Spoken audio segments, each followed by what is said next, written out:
Mankind is on the brink of a new dawn. We clamber towards the top of a mountain and stand there upon our great machines, reaching out towards the stars and beyond. Behind us, an ancient road leads backwards to a more gentle age. Ahead, there are many paths to choose from. Some flow to green and pleasant lands, whilst others wind their way towards destruction. In ancient times, it was said that some gifted few could see into the future. Wise men and women of old, from various cultures, have predicted the world we are currently living in, and beyond this world too. Accessing hidden corridors of the mind, they were able to read signs all around and to create a map for others to follow. Throughout history, artists, intellectuals, and philosophers have each laid a rung on the ladder of our understanding of mankind's inner and outer worlds. These visionaries are the closest thing we have to modern shamans, light bearers across time, illuminating the way ahead. Divination tools and religious texts speak of the great ages of mankind, which turn on the celestial wheel of time over the eons. Golden ages gradually decay and turn into the dust of tyranny and despair. I mean, I love the idea, the sort of idea from the Jain perspective, where basically, you know, the world has these various ages and we're going through all of them, and we're currently at the kind of worst of the worst in humanity, and that slowly we will improve. Current scientific thought predicts 3 probable broad scenarios. In the first, humanity have managed to overcome the current dangers of climate and ecological collapse, and we have moved forward towards a more sustainable, advanced civilization. I imagine it to be like Atlantis was. Like, we're going to go full circle. We've gone to chaos and back to complete harmony. We will have changed the way we think about society. We will have become collaborative rather than competitive. I imagine it being more like hives of bees. And when I think about how indigenous communities are run, I think that must have come from a long process of trial and error. And so I believe we'll have understood that we are a part of a living planet. We're a living part of a living planet. We'll have found our place. I would like to think that nature has enabled life to become simpler. I think we've made it very complicated with technology. I suppose if we're going to still be here, we'd have to go backwards. A very idealistic sort of point of view would be everyone having some land for themselves and growing a lot of their own food.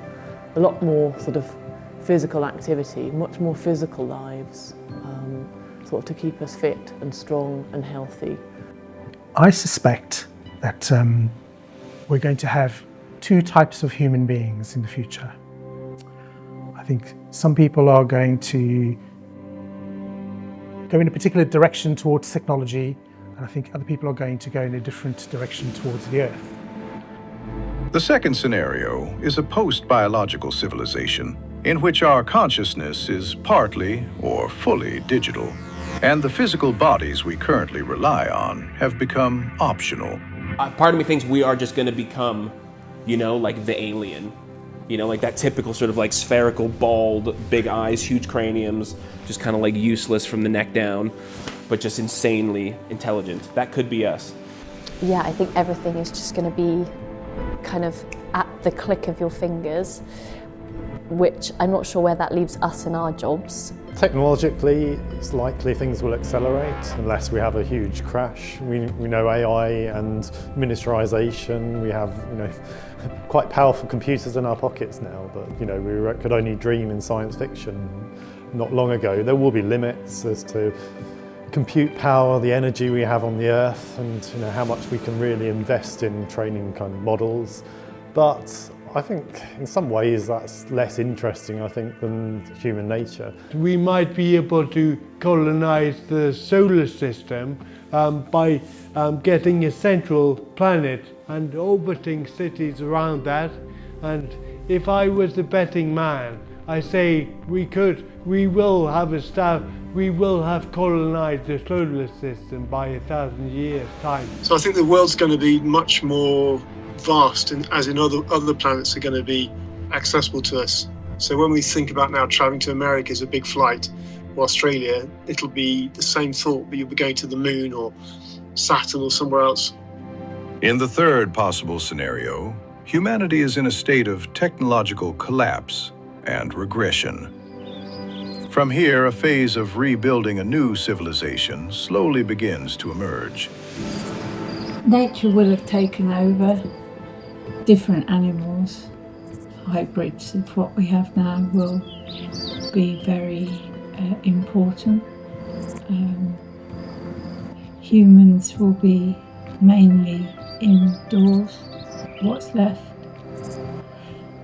And the environment, the climate, animals, that's why they're hybrid, they will have adapted, whereas humans won't have. I think it will be a bit like when you go to the Amazon rainforest and you discover that there's a whole civilization underneath all the trees and all the ivy. It'll be a bit like that. A lot of what we see today won't necessarily be used anymore because it won't be needed. Some believe that the most likely of these scenarios is one in which humans live longer lives and are more integrated with artificial intelligence. Genetic diseases have been removed, and we have moved into a phase of multi-planet presence in which there is a heavy reliance on synthetic ecosystems. I would say everything's going to be completely automated. I think our cars are going to be flying rather than driving, and I think we're probably not going to have to touch the housework, which is probably going to be quite nice because we'll have robots to do that for us. The life is going to be very much automated for us, and I think as humans, sadly, we won't be needed so much. Our skills will be taken over. So the trick is going to be how we find our value as human beings. Greed, selfishness, imbalance between the rich and poor has always been maintained in many ways. So in some ways at that level, I think we'll probably be fairly similar, just with different changes in technologies and who's running the show. And very, very different ideas about community and sharing and the way we behave. There'd have to be some sort of really radical conversations about how we can become the best of ourselves rather than the worst of what humanity is. A very, very slow life, a back-to-earth life. It doesn't mean to say that we could we could still have lots of wonderful technology available, but the way that we're living now absolutely is not working. I think if you don't see the positives, it could potentially look like quite a negative place. So I just see that as efficiency. And then we're just going to have to hopefully fill our time with hobbies and fun things, but I don't know how we're going to make any money. So big question mark over that. It is time for us to look into the bright light and to ask whether we have learned anything along the way, or if we are destined to just keep repeating the same old patterns over and over again. What can we do in light of the fact that we have no idea what the hell is going to happen? And to me, that's more pragmatic. It's a more interesting thing to tackle. And I don't have an answer for that either, but it might have something to do with cultivating some sort of shared vision of the future. I think it will have sorted itself out. The future is now. Its foundations built upon the sweat and toil of our ancestors in days gone by. Today we lay the bricks and raise the walls. The city of tomorrow is built from the choices we make today. Or maybe it won't actually be here.